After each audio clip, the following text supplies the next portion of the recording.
एक सवाल है। इंडिया दुनिया की सबसे बड़ी डेमोक्रेसी है।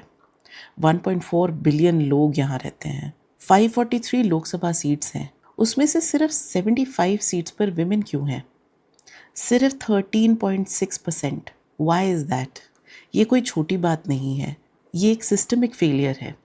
और आज इस वीडियो में हम इस पूरी कहानी को समझेंगे, शुरू से एंड तक। The history, the law, the politics and the future. Why numbers actually matter. 18th Lok Sabha में 75 विमेन है। 543 में से ये 13.6% है। राज्यसभा में रफली 16%। स्टेट असेंबलीज में बहुत ज़्यादा स्टेट्स में 10 से भी कम। What about the rest of the world? Rwanda, दुनिया का एक छोटा सा देश, वहाँ पार्लियामेंट में 61% सीट्स विमेन के पास हैं। Nordic countries, Sweden, Finland, Norway, सब 40% के ऊपर हैं। बांग्लादेश और पाकिस्तान भी इंडिया से आगे हैं इस मैट्रिक में। But this is not a numbers game. Research कहती है जब विमेन लेजिस्लेटिव बॉडीज़ में होती हैं तो पॉलिसी प्रायोरिटीज़ शिफ्ट हो जाती हैं। Maternal health, education, nutrition, domestic violence law, इन सब पे बात होती है और बेटर लेजिस्लेशंस मिलते हैं। Presence leads to policy, policy leads to change. ये एक प्रूवन इक्वेशन है। तो इंडिया का ये गैप, ये सिर्फ रिप्रेजेंटेशन का सवाल नहीं है, ये गवर्नेंस का सवाल है। Now let's see a success story. 1992 में इंडिया ने कुछ ऐसा किया जो रेवोल्यूशनरी था। 73rd एंड 74th अमेंडमेंट्स, इनके through panchayat and urban local bodies में विमेन के लिए 33% रिजर्वेशन लाया गया। रिजल्ट, आज इंडिया के ग्रास रूट गवर्नेंस में 14 लाख से ज़्यादा इलेक्टेड फीमेल रिप्रेजेंटेटिव्स हैं, दुनिया में सबसे ज़्यादा। स्टडीज़ ने दिखाया जिन पंचायत में महिला सरपंच थीं वहाँ ड्रिंकिंग वाटर प्रोजेक्ट ज़्यादा हुए, स्कूल्स बेटर थे, हेल्थ इंफ्रास्ट्रक्चर स्ट्रॉन्गर था। तो ये प्रूफ ऑफ कॉन्सेप्ट तो है। मॉडल वर्कड, लोकल लेवल पर काम कर चुका है। पर फिर नेशनल लेवल पे क्यों नहीं? सिंपल जवाब, क्योंकि नेशनल पॉलिटिक्स में स्टेक्स बहुत ज़्यादा हैं, सीट्स लिमिटेड हैं, पावर शेयर कोई नहीं करना चाहता। ये सेक्शन थोड़ा इम्पॉर्टेंट है क्योंकि जो हुआ वो बहुत ड्रामेटिक है। 1996 में देवेगौड़ा गवर्नमेंट ने पहली बार विमेन रिजर्वेशन बिल इंट्रोड्यूस किया था। इसका नाम था 81st अमेंडमेंट बिल। ऑपोजिशन इतना ज़्यादा था, मोस्टली ओबीसी लीडर्स की तरफ से, कि बिल आगे बढ़ ही नहीं सका। 1998 से 2003 वाजपेयी गवर्नमेंट ने मल्टीपल अटेम्प्ट्स किए। पार्लियामेंट में जब बिल आया, कुछ मेंबर्स ने बिल की कॉपी फाड़ दी, कुछ फिजिकल स्कफल्स भी हुए। कोएलिशन पार्टनर्स ने सपोर्ट नहीं किया। 2010 में डॉक्टर मनमोहन सिंह की गवर्नमेंट के टाइम एक हिस्टोरिक मोमेंट आया। राज्यसभा ने बिल पास कर दिया, बहुत बड़ी बात है ये, लेकिन लोकसभा में ये बिल कभी लाया नहीं गया। फिर गवर्नमेंट चेंज हुई और बिल अपने आप लैप्स हो गया। ये एक 14 साल का साइकिल था। बिल आया लेकिन एक्ट नहीं बन पाया। फिर सितंबर 2023 में मोदी गवर्नमेंट ने एक स्पेशल सेशन पार्लियामेंट में बुलाया और 19 सितंबर 2023 को कॉन्स्टिट्यूशन 106th अमेंडमेंट एक्ट 2023, जिसे कहते हैं नारी शक्ति वंदन अधिनियम, पास हो गया।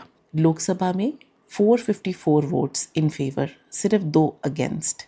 राज्यसभा में 214 इन फेवर, 0 अगेंस्ट। 27 साल, फाइनली कॉन्स्टिट्यूशन अमेंड हो गई।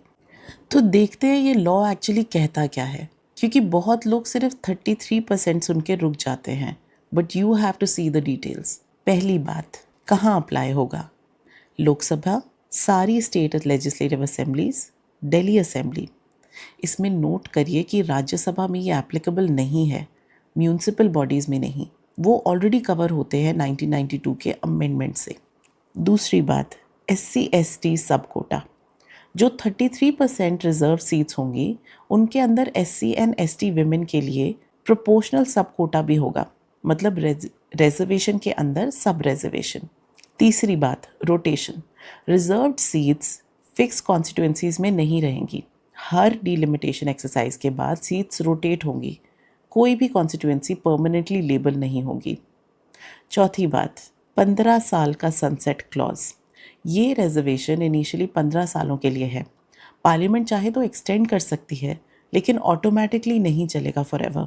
कॉन्स्टिट्यूशनल बैकबोन आर्टिकल 330A और 332A 106th अमेंडमेंट ने कॉन्स्टिट्यूशन में दो नए आर्टिकल्स ऐड किए थे। आर्टिकल 303A लोकसभा के लिए और article 332A state legislative assemblies के लिए। आप ये याद रखो कि ये एक ऑर्डिनरी लॉ नहीं है, कॉन्स्टिट्यूशनल अमेंडमेंट है। दोनों हाउसेस में 2/3 मेजॉरिटी और हाफ से ज़्यादा स्टेट असेंबलीज का रैटिफिकेशन, ये अब कॉन्स्टिट्यूशन का एक परमानेंट हिस्सा बन चुका है। अब आता है सबसे इम्पोर्टेंट सवाल, लॉ पास हो गया, कॉन्स्टिट्यूशन अमेंड हो गई, तो अप्रैल 2026 तक एक भी सीट रिजर्व क्यों नहीं है? इसका जवाब एक ट्रिगर मैकेनिज्म है। एक्ट क्लियरली कहता है कि रिजर्वेशन तभी लागू होगा जब पहले एक नया सेंसस होगा, फिर सेंसस के डेटा के बेसिस पे एक डीलिमिटेशन एक्सरसाइज होगी, उसके बाद नई डीलिमिटेड कॉन्स्टिट्यूएंसीज इंप्लीमेंट होंगी।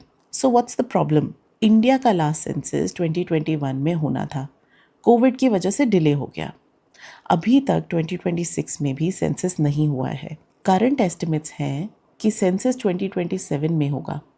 फिर डीलिमिटेशन कमीशन अपना काम करेगा, जो यूजुअली 2 से 3 साल ले सकता है, मतलब 2029 के जनरल इलेक्शंस। ये अर्लीस्ट डेट है जब ये रिजर्वेशन लागू हो सकता है।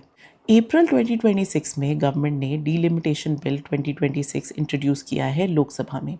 ये एक पॉजिटिव स्टेप है, लेकिन सेंसस के बिना डीलिमिटेशन नहीं हो सकती। तो लॉ है, कॉन्स्टिट्यूशन में लिखा है, लेकिन विमेन अभी भी एक वेटिंग रूम में है। इस लॉ के आसपास 3 बड़े फॉल्ट लाइंस हैं। 3 जगह से बहुत प्रेशर है। Fault line 1, north versus south. Delimitation एक पॉलिटिकल माइनफील्ड है। Northern states UP, Bihar, MP, Rajasthan, वहाँ पॉपुलेशन ग्रो हो रहा है। सदर्न स्टेट्स तमिलनाडु, केरला, कर्नाटका, यहाँ पॉपुलेशन स्टेबलाइज हो चुका है।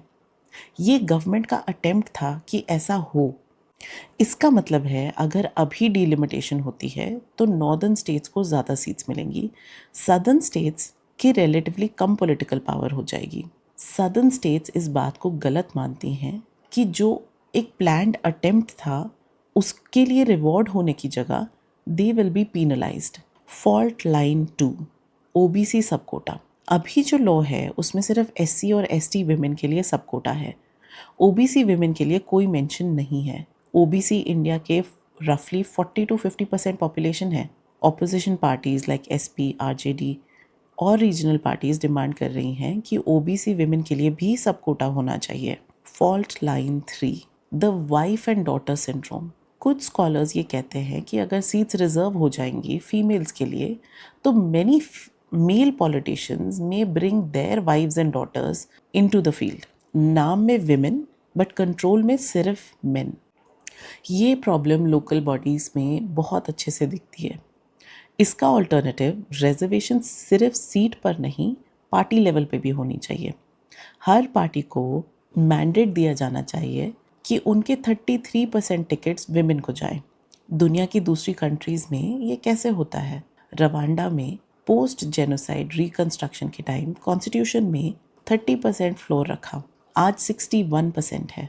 स्वीडन में कोई लीगल मैंडेट नहीं है, लेकिन पॉलिटिकल पार्टीज़ ने वॉलंटरली डिसाइड किया कि 50-50% रिप्रेजेंटेशन देंगे। कल्चरल चेंज इन्हीं चीज़ों से आता है।